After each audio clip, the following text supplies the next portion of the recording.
Thank you. The chiyuv of kibud avayim, honoring parents. Is there a deadline? Is there an expiration date? After parents pass away, now they are dead, and I do not have any more obligation. Is there such a thing, or it continues? It's more important when they pass away. It's more important when they pass away. Wow. Beautiful. It's actually, they're both important, but people think after they pass away, so now they are not here. Actually, after they passed away, actually there is a very important chelek. The question is, how could we respect? How could we do kibud avayim?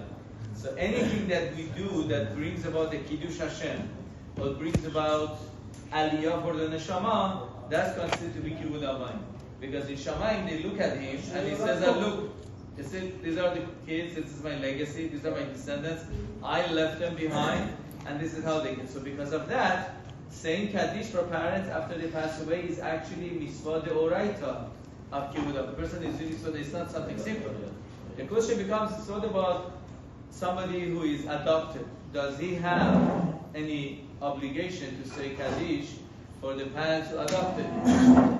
From one side, we say that it's only somebody who gave birth to you. And these are my real parents. Hakarat hatov. Okay, does hakarat hatov make it a chiyuv, or does it become a minhag tov? That's a question. Can we tell somebody that by not saying Kaddish, you're doing an isur, you're being mevazeh, you're giving disrespect, or you're not, you're giving up an opportunity to do hakarat hatov? So it is hakarat hatov, it's not an obligation, but definitely it is important.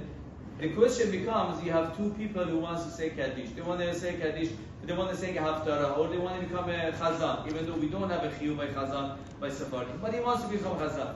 Whom do you give it to?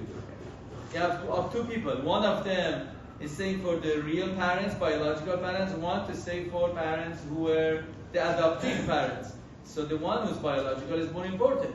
But the person who was adopted definitely is very important to say as hakarat hatov. Now the question is, what about somebody who's a ger, a convert? A convert, after a person does conversion, the parents that he had biological parents are not his parents anymore. They are not. But does he have a chiyuv? So he does not have a chiyuv. Again, it's hakarat. If he says it's something nice, he would bring aliyah. But he does not have a chiyuv. He does, but there's no chiyuv. That's a question. Let's say somebody is embarrassed. You come and see somebody who's a convert and tell him it's time for Kaddish. I'm embarrassed. You can't force him. He's embarrassed. He's embarrassed to say Kaddish. You can't tell him that you have an obligation to say. From here we learn something unbelievable. For people who are converts, for people who are umads, the person is saying Kaddish for a goy.